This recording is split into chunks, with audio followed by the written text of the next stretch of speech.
Hi வணக்கம். கல்லூரிகள்ல உதவி பேராசிரியர் பணியிடங்களுக்கு 4000 காலி பணியிடங்கள் வந்து அறிவிக்கப்பட்டுள்ளது. அதற்கான தேர்வுகளும் நடக்கப் போகுது. சரிங்களா? இதுக்கான நோட்டிஃபிகேஷன் ரீசென்ட்டா ரிலீஸ் பண்ணியிருக்காங்க டிஆர்பி சைட்ல இருந்து.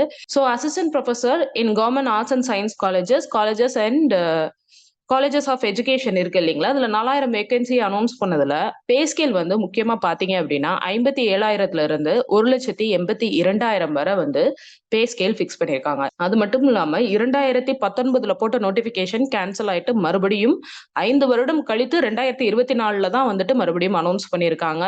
இது ஒரு கோல்டன் ஆப்பர்ச்சுனிட்டின்னே சொல்லலாம். மிஸ் பண்ணிறாதீங்க. சரிங்களா? இன்னைக்கு நம்ம பார்க்க போறது என்னன்னு பார்த்தீங்க அப்படின்னா, வரலாற்று சம்பந்தப்பட்ட சரிங்களா? வரலாறு ஹிஸ்டரியோட வேக்கன்சி, வரலாற்று பாடத்தோட தேர்வு முறையும், அது மட்டும் இல்லாம எத்தன வேக்கன்சி இருக்குன்னு சொல்லி எல்லா டீட்டெயில்ஸும் நம்ம இன்னைக்கு பார்த்துரலாம். வேக்கன்சி பார்த்தீங்க அப்டின்னா, ஹிஸ்டரி சப்ஜெக்ட் வரலாற்று பாடத்துல உங்களுக்கு 126 வேக்கன்சி, ஒரு பேக்லாக் வேக்கன்சியோட சேர்த்து 127 வேக்கன்சி இருக்கு. சரிங்களா? 127 காலி பணியிடங்கள். அது மட்டும் இல்லாம ஹிஸ்டாரிக்கல் ஸ்டடீஸ்ல உங்களுக்கு 4 வேக்கன்சி வந்து இருக்குது. சரிங்களா? கம்பேர்ட் டூ அதர் சப்ஜெக்ட் வரலாற்றுல வந்து அதிகப்படியான வேக்கன்சி இருக்குன்னே நம்ம சொல்லலாம். உங்களுக்கு நோட்டிஃபிகேஷன் வெளிவந்த நாள் வந்துட்டு மார்ச் 14.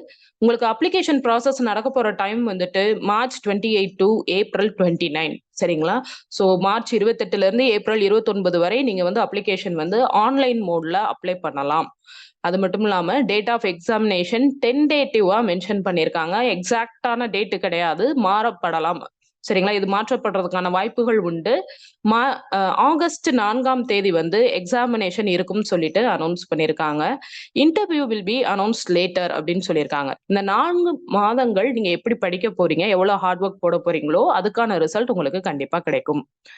இதுல ஸ்கீம் ஆஃப் செலக்ஷன் வந்து பாத்தீங்கன்னா, ரிட்டன் எக்ஸாமினேஷன் 200 மதிப்பெண்களுக்கும், அதாவது இந்த ரிட்டன் எக்ஸாமினேஷனே உங்களுக்கு பேப்பர் 1 அண்ட் பேப்பர் 2 அப்படின்னு சொல்லிட்டு இருக்க பொழுது. சரிங்களா? பேப்பர் 1 100 மார்க்குக்கும், பேப்பர் 2 வந்து 100 மதிப்பெண்களுக்கும் வந்து இருக்க போகுது. ஸோ மொத்தமாக பார்த்தோம் அப்படின்னா 200 மதிப்பெண்களுக்கு வந்து இந்த எக்ஸாம் உங்களுக்கு நடக்க போகுது. அது மட்டும் இல்லாம இன்டர்வியூ வந்து உங்களுக்கு 30 மதிப்பெண்களுக்கு வந்து நடக்கும். சரிங்களா? இன்டர்வியூ 30 மார்க்ஸ்க்கு நடக்க போகுது. டோட்டலா நீங்க இந்த எக்ஸாம் அட்டெண்ட் பண்ண போறது 230 இன்டர்வியூ சேர்த்து 230 மார்க்ஸ்க்கு அட்டெண்ட் பண்ணுவீங்க. இப்ப எக்ஸாம் பேட்டர்ன் பார்த்தீங்க அப்டின்னா, நமக்கு 2 பேப்பர் இருக்க போகுது. சரிங்களா? 2 பேப்பர் இருக்கும் உங்களுக்கு. பேப்பர் 1 அண்ட் பேப்பர் 2ன்னு சொல்லிட்டு. பேப்பர் 1ல உங்களுக்கு செக்ஷன் ஏ, செக்ஷன் பின்னு 2ஆ பிரிச்சிருக்காங்க. செக்ஷன் ஏ உங்களுக்கு 1 மணி நேரம் நடக்க போகுது. இதுல 50 கேள்விகள் கேட்கப்படும். சரிங்களா? 25 கேள்விகள் தமிழ் மொழி பாடத்திலயும், 25 கேள்விகள் வந்து உங்களுக்கு ஜெனரல் நாலேட்ஜ் ஜிகேல இருந்தும் கேட்பாங்க. பிளஸ் கரண்ட் அஃபேர்ஸும் அதுல இன்க்ளூட் ஆயிருக்கும். 50 மதிப்பெண்களுக்கு 50 கேள்விகள் வந்து கேட்கப்படும். சரிங்களா? ஒவ்வொரு கேள்விக்கும் ஒவ்வொரு மதிப்பெண்ணாக இருக்கும். இது வெறும் அப்ஜெக்டிவ் டைப் தான். உங்களுக்கு மல்டிபிள் சாய்ஸ் கொஸ்டின் தான் இருக்கும். ரொம்ப ஈஸியாவே நம்ம கிளியர் பண்ணிரலாம். அதுக்கப்புறம் செக்ஷன் பி பார்க்கும் பொழுது, இதுதான் முதல் முறை நம்ம டிஸ்கிரிப்டிவ் டைப் கொஸ்டின் பார்க்குறோம். சரிங்களா? விவரித்து எழுதுதல் டைப்பான கொஸ்டின் அசிஸ்டன்ட் புரொஃபசர் லெவலுக்கு. சரிங்களா? அசிஸ்டன்ட் புரொஃபசர் ரெக்ரூட்மென்ட்க்கு முதல் முறை விவரித்து எழுதுதல் இந்த மாதிரி டிஸ்கிரிப்டிவ் டைப் ஆஃப் கொஸ்டின் வந்து கேட்க போறாங்க. இந்த செக்ஷன் பி அப்படிங்கிறது இந்த டைப் ஆஃப் கொஸ்டின்ஸ் எல்லாம் உங்களுக்கு டிஎன்பிஎஸ்சி, யுபிஎஸ்சில மெயின்ஸ்ல தான் வந்துட்டு கேட்பாங்க. சரிங்களா? இங்க நமக்கு அசிஸ்டன்ட் புரொஃபசர்ல ரிட்டன் எக்ஸாமினேஷன் ஸ்டார்டிங்லயே வந்துட்டு உங்களுக்கு டிஸ்கிரிப்டிவ் டைப் ஆஃப் கொஸ்டின்ஸ் இருக்க போகுது. இந்த செக்ஷன் பி 2 மணி நேரத்துக்கு உங்களுக்கு நடக்க போகுது. இதுல 8 கேள்விகள் வந்து கொடுக்கப்படும். சரிங்களா? 8 கேள்விகள்ல எனி 5 நீங்க சூஸ் பண்ணி எழுதிக்கலாம். இந்த செக்ஷன் பி முழுக்க முழுக்க நம்மளோட மேஜர் தான் இருக்க போகுது. அதாவது இந்த கேள்விகள் அனைத்தும் வரலாற்று பாடத்துல இருந்து தான் கேட்க போறாங்க. அது மட்டும் இல்லாம ரொம்ப சிம்பிளான ஒரு பேட்டர்ன்ல தான் கேட்க போறாங்க. ரிமெம்பரிங் அதுக்கப்புறம் அண்டர்ஸ்டாண்டிங் சொல்லப்படுற இந்த 2 லெவல். அந்த லெவல்ஸ் பத்தி பார்ப்போம். ப்ளூம்ஸ் டாக்ஸானமி ஆல்ரெடி மென்ஷன் பண்ணிருக்கு நம்ம சேனல்ல. நீங்க ரெஃபரன்ஸ்க்கு அத பார்த்துக்கோங்க. இந்த 8 கேள்விகள்ல இருந்து 5 கேள்விகள் வந்து நீங்க சூஸ் பண்ணி எழுத போறீங்க. சரிங்களா? ஒவ்வொரு கேள்விக்கும் 10 மார்க் வீதம் 50 மதிப்பெண்களுக்கு வந்து இந்த எக்ஸாம் நடக்க போகுது. இதுல ஒரு முக்கியமான விஷயம் என்ன அப்படின்னு பார்த்தீங்கன்னா, ரொம்ப சிம்பிளான கொஸ்டின்ஸா இருக்கும். உங்களோட அண்டர்ஸ்டாண்டிங் டெஸ்ட் பண்ற லெவலுக்கான கொஸ்டின்ஸா இருக்கும். நீங்க என்ன படிச்சீங்களோ அத அப்படியே பிரசன்ட் பண்ணுவீங்க. சரிங்களா? அந்த அளவுக்கு தான் இந்த செக்ஷன் பி பேப்பர் 1ல வந்து இருக்க போகுது. ஆனா நம்ம பேப்பர் 2 போகும்பொழுது அது டோட்டலா டிஃபர் ஆகும். சரிங்களா? இந்த பேப்பர் 2 தான் கொஞ்சம் டிஃபிகல்டி லெவல் ஹையான ஒரு கொஸ்டின் செட் அப்படின்னு சொல்லலாம். பேப்பர் 2 பொறுத்தளவு உங்களுக்கு செக்ஷன் ஏல மல்டிபிள் சாய்ஸ் கொஸ்டின் இருக்கும். 1 மணி நேரத்திற்கு நடக்க போகுது. பேப்பர் 2லயும் 2 செக்ஷன் இருக்கு. அதுல ஃபர்ஸ்ட் செக்ஷன் ஆஸ் யூசுவல். உங்களுக்கு பேப்பர் 1 பேட்டர்ன் தான். 1 ஹவருக்கு வந்துட்டு எம்சிக்யூ பேட்டர்ன்ல நம்மளோட மேஜர்ல இருந்து கேள்விகள் கேட்கப்படும். சரிங்களா?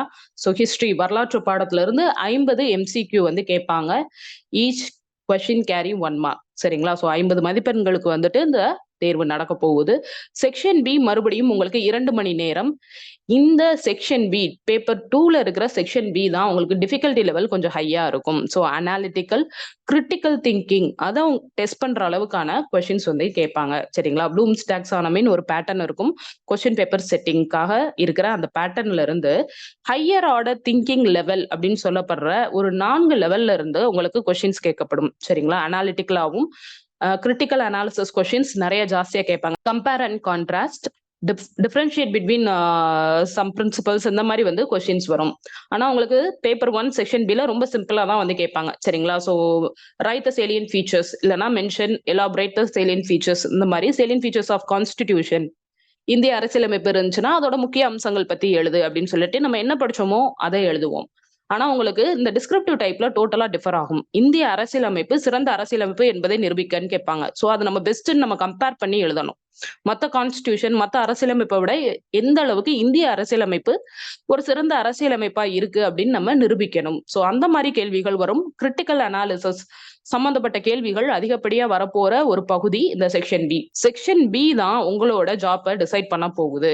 சோ எந்த அளவுக்கு நீங்க உங்களோட நாலேஜையும் கண்டென்ட்டையும் பிரசன்ட் பண்றீங்கன்றத அடிப்படையில தான் உங்களுக்கான வேலை வாய்ப்பு தீர்மானிக்கப்பட போகிறது. சோ நமக்கு பேப்பர் 1 அண்ட் பேப்பர் 2 இருக்க போகுது இல்லைங்களா? சோ இதுல செக்ஷன் ஏ 2 பேப்பர்லயுமே செக்ஷன் ஏ உங்களுக்கு எம்சிக்யூ தான் இருக்க போகுது. 50 மதிப்பெண்களுக்கு வந்துட்டு இந்த 50 எம்சிக்யூ வந்து உங்களுக்கு கேட்பாங்க.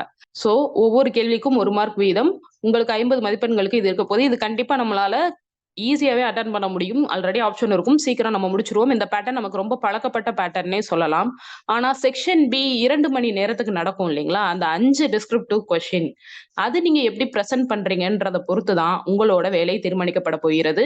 சோ ஒவ்வொரு கேள்விக்கும் 10 மார்க் வந்து குடுக்க போறாங்க. சோ 10 மார்க்குக்கு நம்ம எழுத வேண்டியது இருக்கும். 10 மார்க்குங்கும் பொழுது சோ வரையறைகளும் இருக்கலாம். சோ இத்தனை பக்கத்துக்குள் எழுதுக, இத்தனை வார்த்தைகளுக்குள்ள எழுதணும்ன்ற மாதிரி வரையறைகள் இருக்கலாம். சோ அந்த அளவுக்கு நீங்க ப்ரிப்பேர் ஆயிருக்கணும். இந்த செக்ஷன் பி எப்படி பண்றது அப்படின்னு சொல்லிட்டு நிறைய பேருக்கு சந்தேகங்கள் இருக்கலாம். சோ இந்த சந்தேகங்களுக்கு விடை கொடுக்கிற மாதிரி so how to score and section B descriptive type questions we will be uploading a video very soon. so wait பண்ணிட்டே இருங்க. stay tuned to Professor Academy channel. So இதை பத்தின டீடைல்ஸ் கண்டிப்பா உங்களுக்கு கூடிய விரைவில் வந்து அப்லோட் ஆகும். ஸோ ரொம்ப பல வருடங்களாக இந்த மாதிரி வேகன்சிக்கு வெயிட் பண்ணிட்டு இருக்க அனைவருக்கும் ஸோ ஆல் த பெஸ்ட். நல்லா ப்ரிப்பேர் பண்ணுங்க. இந்த வருடம் நமக்கு பொன்னான வருடமாக அமைய போகுது. உங்களோட எய்ம் அச்சீவ் பண்றதுக்கான வாழ்த்துக்கள். நன்றி, வணக்கம்.